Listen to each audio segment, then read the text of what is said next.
Ready to move in premium triplex villas at Bachapalli APR projects. Supreme court తీర్పిచ్చింది. త్వరగతిగా ఈ స్పీకర్లు pending పెట్టుకోవద్దు. ఈ 10వ షెడ్యూల్ చట్టంలో రాజ్యాంగంలో ఏముంది? యాజ్ ఎర్లీ as పాసిబుల్ ఉంది. యాజ్ ఎర్లీ as పాసిబుల్ అంటే త్వరగతిగా తొందరగా చేసేయాలి, కంపల్సరీ చేయాలని చెప్పి దాని ఒక ఆలోచన అని చెప్పింది. దురదృష్టవశాత్తు స్పీకర్లు ఏం చేస్తున్నారు? పెండింగ్ పెట్టుకుంటున్నారు. నేను నా రిక్వెస్ట్ ఈ రోజు ఈ ప్రెస్ మీట్ ద్వారా కోరేది ఏంటంటే, మరి గౌరవ తెలంగాణ రాష్ట్ర శాసనసభ స్పీకర్ ప్రసాద్ గారు యాజ్ ఎర్లీ as పాసిబుల్ అంటే మీరు 24 గంటల్లో డిస్పోజ్ చేయొచ్చు. నా రిక్వెస్ట్ ఏంటంటే, మీరు ఒక శాసనసభ స్పీకర్గా ఉన్నారు కాబట్టి మీరు వెంటనే డిస్పోజ్ చేయాలి. ఇంకా సుప్రీంకోర్టు తీర్పు ఏం చెప్పింది? మీరు వారం రోజులు చేసినా, నెల రోజులు పెండింగ్ పెట్టుకున్నా ఈ రోజు నుండే డిస్క్వాలిఫై అయినట్టే అని చెప్పేసింది. ఇలా దానం నాగేందర్ గారు నిన్న కండవా కప్పుకున్నారు కాబట్టి నిన్నటి నుండే ఆయన డిస్క్వాలిఫై చట్ట ప్రకారంగా. ఆయనకు జీతభత్యాలు ఇవన్నీ ఏం రావు. డీమ్ ఆయన స్పీకర్ గారు వారం రోజులకు చేస్తారా, 10 రోజులకు చేస్తారా, 20 రోజులకు చేస్తారా, లేదా 24 గంటల్లో చేస్తారా అనే డిస్క్రిప్షన్ పవర్. ఎందుకంటే ఇప్పుడు సుప్రీంకోర్టు ఫుల్ బెంచ్ లో ఉంది. ఎన్ని రోజులు అనేది ఆ 10th షెడ్యూల్ స్పెసిఫిక్ గా లేదు కాబట్టి ఇది చేస్తున్నారు. కాబట్టి నా రిక్వెస్ట్ ఏంటంటే, స్పీకర్ గారు యాజ్ ఎర్లీ as పాసిబుల్ అనేది రాజ్యాంగంలో ఉంది. సుప్రీంకోర్టు, హర్యానా కోర్టులు చాలా 1 monthలో చేయమని చెప్పింది. ఒక జడ్జిమెంట్ లోపల సుప్రీంకోర్టు అయితే పెండింగ్ పెట్టుకోవద్దని చెప్పింది. సరే, స్పెసిఫిక్గా పీరియడ్ లేదు కాబట్టి ఇవాళ ఫుల్ బెంచ్ ముందు సుప్రీంకోర్టులో ఉంది. ఏదేమైనప్పుడు కూడా దీన్ని తొందరగా డిస్పోజ్ చేయాలని చెప్పి నేను కోరుతున్నాను స్పీకర్ గారిని. ఇదే సందర్భంలో ఏముంచుకొచ్చిందండి వీళ్ళకి? పోయి ఏం చేస్తారు? ఆడ ప్రభుత్వం ఉన్నది, ఆ ప్రభుత్వాన్ని కూల్చము, మాకు అవసరమే లేదని చెప్పి స్పష్టంగా మేము చెప్పినాం. వాళ్ళే ఊహించుకుంటారు.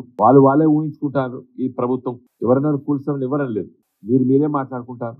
ఇదే రేవంత్ రెడ్డి గారు ముఖ్యమంత్రి గారు ఈ మధ్యనే ఎక్కడ మాట్లాడిండు, అసలు రాజ్యాంగంలో ఇది పెట్టాలి, ఉరిదీయాలి, అసలు ఒక పార్టీలో గెలిచినోడు ఇంకో పార్టీలో పోవద్దు అని ఒక బ్రహ్మాండమైన స్పీచ్ ఇచ్చిండు రేవంత్ రెడ్డి గారు. మరి నేను ఆయనే కండవా కప్పాను. మన ముఖ్యమంత్రి అయిన తర్వాత ఇచ్చాడు, అసలు ఉరి తీయాలి, రాజ్యాంగంలో అట్లా పెట్టాలి, అసలు పార్టీ డిస్క్వాలిఫై ఇమ్మీడియట్గా చేయాలి, పార్టీలు ఎట్లా మారుతారు అని చాలా విషయాలు చెప్పారు. వారు అనుకున్నారు వాళ్ళ పార్టీ వాళ్ళు మారుతారు కాబట్టి ఆయన స్పీచ్ ఇచ్చిండు. వేరే పార్టీల నుంచి ఇప్పుడు లాక్కుంటారు. రేవంత్ రెడ్డి గారు అసలు ప్రోత్సహించండి, మీకు మంచిగానే ఉన్నది, మెజారిటీ 5 ఏళ్ళు పరిపాలించారు. మీరు చూసుకోవాల్సింది ఏంటంటే, మీ పార్టీలో ఉన్న వాళ్ళు పోకుండా చూసుకోండి. కాబట్టి నేను అనేది ఏంటంటే, ఎట్లా పోతారండి వీళ్ళు? టీఆర్ఎస్ గెలిచిన వాళ్ళు ఇలా ప్రజలు ఎంత బాధపడుతున్నారు, ప్రభుత్వమే పోయినందుకు బాధపడుతున్నారు. ఇలా ఎంపీలు రంజిత్ రెడ్డి గారు, పస్తూర్ దయాకర్ గారు, బీబీ పాటిల్ గారు, కొంతమంది కాంగ్రెస్ కు, కొంతమంది బీజేపీకి. ఇలా బీజేపీ టికెట్ ఇచ్చినట్ల దాదాపు 8-9 మంది ఈ గులాబీ జెండా ఎంపీలు నాతో పనిచేసే వాళ్ళు పార్లమెంట్లో. నా రిక్వెస్ట్ ఏంటంటే, నేను దయచేసి డిఫెక్షన్స్ ను ప్రోత్సహించకండి. సరే, మీ పార్టీ చేసింది కదా అని కూడా అడగొచ్చు. నేనేం తప్ప, నేను ఏది చేసినా కూడా తప్పే అని చెప్తున్నది. ఎందుకంటే ఆమె లాయర్ బై ప్రొఫెషన్. నేను ఎప్పుడు కూడా నాకు ఇష్టం లేదు డిఫెక్షన్స్. ఎందుకంటే ఇండియన్ డెమోక్రసీ ఇంకా ఎదగాలి. సరే, నువ్వు చేసినా కూడా నేను తప్పు చేస్తా అని ఎందుకు అనాలి? కాబట్టి నా రిక్వెస్ట్ ఏంటంటే, సుప్రీంకోర్టు చాలా స్పష్టంగా చెప్పింది, ఏ రోజైతే పార్టీ మారినట్టు ప్రకటన చేసినా, కండవా కప్పుకున్నా ఆ నిమిషం నుండే డిస్క్వాలిఫై అని చెప్పేసింది. అది చట్టం అది. కాబట్టి ఇంకెందుకు వెళ్ళేయాలి స్పీకర్ గారు? 2011లో బిఎస్పీ ఎమ్మెల్యే సమాజ్వాదీ పార్టీ మీటింగ్కి వెళ్ళి కండవా కప్పుకుంటేనే డిస్క్వాలిఫై చేశారు స్పీకర్. ఆయన పార్టీ మారినట్టు కూడా చెప్పలేదు. బిహేవియరల్ యాటిట్యూడ్, నీ ప్రవర్తన అట్లుంటే కూడా డిస్క్వాలిఫై చేయమని చెప్పింది చట్టం, చెప్పింది సుప్రీంకోర్టు చెప్పింది.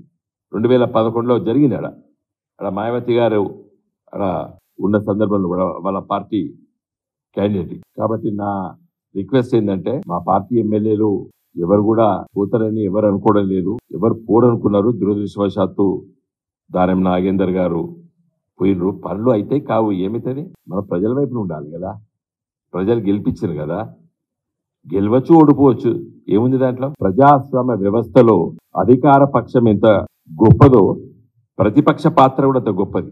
అప్పుడప్పుడు రాజకీయాల్లో కొన్ని రాజకీయ పార్టీలు ప్రతిపక్ష పాత్ర హోదీ ఉంటేనే సమస్యలు అర్థమవుతాయి. ప్రజలు ఇంటరాక్ట్ అవుతారు. ఎక్కువ శాతంలో అధికార పక్షం కంటే ప్రతిపక్షంలో ఎక్కువ అవకాశాలు ఉంటాయి. సుమన్ టీవీలో మీ పర్సనల్ అండ్ బిజినెస్ ప్రమోషన్స్ కోసం కింది నెంబర్కి కాంటాక్ట్ చేయండి.